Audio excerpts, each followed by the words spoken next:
দেশকে গড়ে তুলতে হলে অর্থনৈতিক সুশৃঙ্খলা বা ডিসিপ্লিন ফিরিয়ে আনতে হবে এবং একই সাথে দেশে ব্যবসা বান্ধব একটি পরিস্থিতি বা পরিবেশে গড়ে তুলতে হবে। আগামী কয়েকদিন পরে আমাদের বাজেট আমরা উপস্থাপন করব, এই সরকারের প্রথম বাজেট উপস্থাপিত হবে। সেখানেও আমরা চেষ্টা করেছি দেশে যারা ব্যবসায়ী আছেন তাদেরকে, সেটি বিভিন্ন ধরনের ব্যবসায়ী হতে পারেন, ট্রেডারও হতে পারেন অথবা ইন্ডাস্ট্রিয়ালিস্টও হতে পারেন, যেই হন না কেন প্রত্যেকের জন্য এমন সুবিধা তৈরি করা যেখানে মাননীয় স্পিকার তারা সুন্দরভাবে ব্যবসা করতে পারে, কর্মসংস্থানের ব্যবস্থা করতে পারে। সেইভাবেই আমরা চেষ্টা করছি এবারকার বাজেটটি তৈরি করতে। তারই অংশ হিসেবে মাননীয় স্পিকার, বাংলাদেশ সরকার দেশীয় ও বিদেশি বিনিয়োগকারীদের আকৃষ্ট করার জন্য বিনিয়োগ প্রক্রিয়াকে সহজকরণ করার জন্য বিভিন্ন পদক্ষেপ গ্রহণ করেছে। এ বিষয়ে মাননীয় স্পিকার, বাণিজ্য মন্ত্রণালয় কর্তৃক কতগুলো ব্যবস্থা গ্রহণ বা পদক্ষেপ গ্রহণ করা হয়েছে।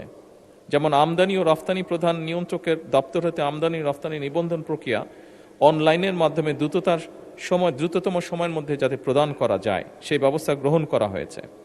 একই সাথে মাননীয় স্পিকার, বিনিয়োগ বান্ধব পরিবেশ তৈরির জন্য রফতানি নীতি হালনাগাদ করা হয়েছে এবং আমদানি নীতি আদেশ 2026 থেকে 29 হালনাগাদকরণ কার্যক্রম প্রক্রিয়াধীন রয়েছে, যাতে করে বিদেশি বিনিয়োগকারীরা সহজে এদেশে ব্যবসা বাণিজ্য শুরু করতে পারে বা করতে পারে।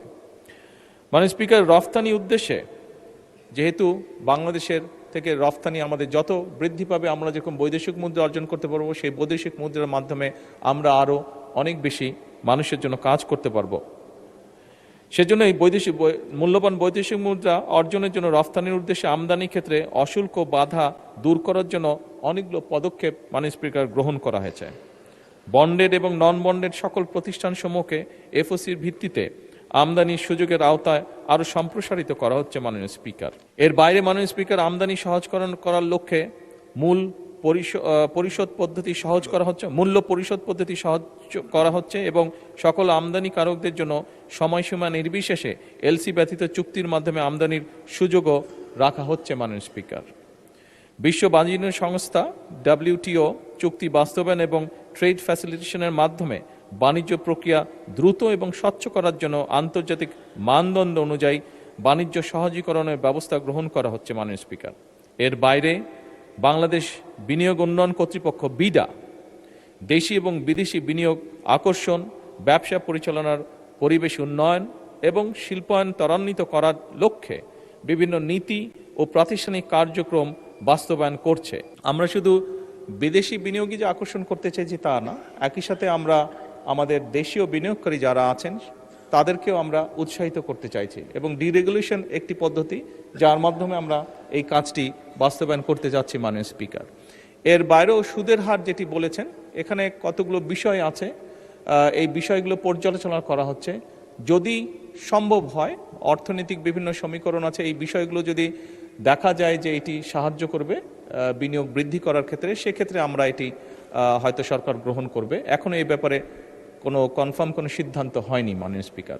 বিদেশি বিনিয়োগকারীদের আগে যারা এসছে তাদের মধ্যে একটি বিষয় ছিল যে সে যদি তার লাভ্যাংশ নিতে না পারে তাহলে কেন সে এখানে ইনভেস্ট করবে, যেই সমস্যাটা আমরা আইনের মাধ্যমে যেটিকে আমরা সমাধান করেছি। এর বাইরে আপনি মূল যেটি জানতে চাইলেন, অলরেডি 3-4 দিন আগে মিটিংটা বোধহয় পরশুদিন কি তার আগে, হ্যাঁ, গত পরশু দিনের আগের দিন আমরা যেই মিটিংটা করেছি, সেখানে মিটিংয়ে আমরা এরই মধ্যে সিদ্ধান্ত নিয়েছি যে বিদেশ থেকে, সেটি কোনো বাংলাদেশি হোক অথবা কোনো বিদেশি হোক নাগরিক, আপনি যেটা কনসালটেন্ট বলেছেন, কনসালটেন্ট না করে ব্যাপারটা আমরা ওপেনে রেখেছি, তারা যদি বিদেশি ইনভেস্টমেন্ট দেশে নিয়ে আসতে পারে তাহলে আমরা তাদেরকে সেইটির 1% বোধহয় ছিল 1.5 যে পরিমাণ ইনভেস্টমেন্ট তারা নিয়ে আসবে 1.5% তাদেরকে আমরা কনসালটেন্ট ফি বা কমিশন যেভাবেই আপনি বলুন না কেন সেটা আমরা তাদেরকে দিব, ইনসেন্টিভ তাদেরকে আমরা দিব। এইটার ফলে আমরা আশা করছি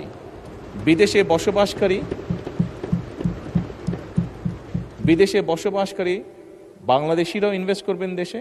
এর বাইরে যোগ্য যারা আছেন, যাদের সেই মেধা আছে, যোগ্যতা আছে, এরকম অনেক বাংলাদেশি আছেন যাদের, আমাদের ডায়াসপোরা যেটি আছে বাংলাদেশি মাননীয় স্পিকার, সেই ডায়াসপোরার মধ্যে যারা আছেন যোগ্য, কেপেবল, তারা নিশ্চয়ই অ্যাট্রাক্ট করতে সক্ষম হবেন বিদেশি ইনভেস্টরদেরকে, এবং এর মাধ্যমে আমরা পরিকল্পনা গ্রহণ করেছি দেশে বৈদেশিক বিনিয়োগের পরিমাণ বাড়ানোর জন্য। মানে ব্যবসা বা বিজনেস বা ইকোনমি এমন একটি বিষয়, এটি আপনি আজকে করলে আগামীকাল কি আপনি এটা রেজাল্ট পাবেন না, সেটি ভালো হোক বা খারাপ হোক যেটি।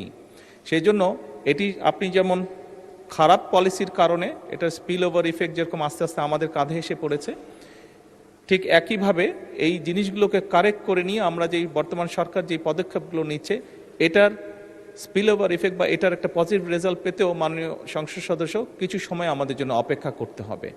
সব সময় সুদের হার কমালেই যে বেনিফিট পাওয়া যাবে তা নয়। আমি একটু আগে, আপনি নিশ্চয়ই খেয়াল করেছেন যে একটু আগে আমি বলেছি যে এই বিষয়টি নিয়ে আমরা পর্যালোচনা করছি।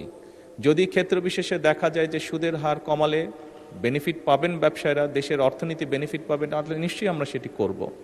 তবে এখানে আপনি বাংলাদেশ ব্যাংকের স্ট্যাটিস্টিকগুলো পড়লেন, কিন্তু সেখানে বোধহয় যদি আপনি আরেকটি তথ্য উল্লেখ করতেন তাহলে বোধহয় ভালো হতো। নিশ্চয়ই আপনি পত্রিকায় দেখেছেন, আপনি তো রিসার্চ করে এসেছেন, যেভাবে আপনি পড়লেন তাতে বোঝা গেল বাংলাদেশ ব্যাংক যে 60,000 কোটি টাকার একটি ফান্ড তৈরি করেছে, যে বিভিন্ন শিল্প যারা বিভিন্নভাবে সমস্যার সম্মুখীন হচ্ছে, তা যাদের এর মধ্যে যাদের ক্রেডিবিলিটি আছে, সঠিকভাবে যাদের ক্রেডিবিলিটি আছে, যারা সত্যিকারভাবে ব্যবসায়ী, তাদেরকে অল্প সুদে, এটা বোধহয় 9% সুদে তাদেরকে ইন্টারেস্ট রেটে তাদেরকে সহযোগিতা করা হবে। এইটি কেন আপনার দৃষ্টি এড়িয়ে গেল বুঝলাম না। আপনাকে অনুরোধ করব আগামীতে আরো আপডেট ইনফরমেশন নিয়ে আমরা আলোচনা করব।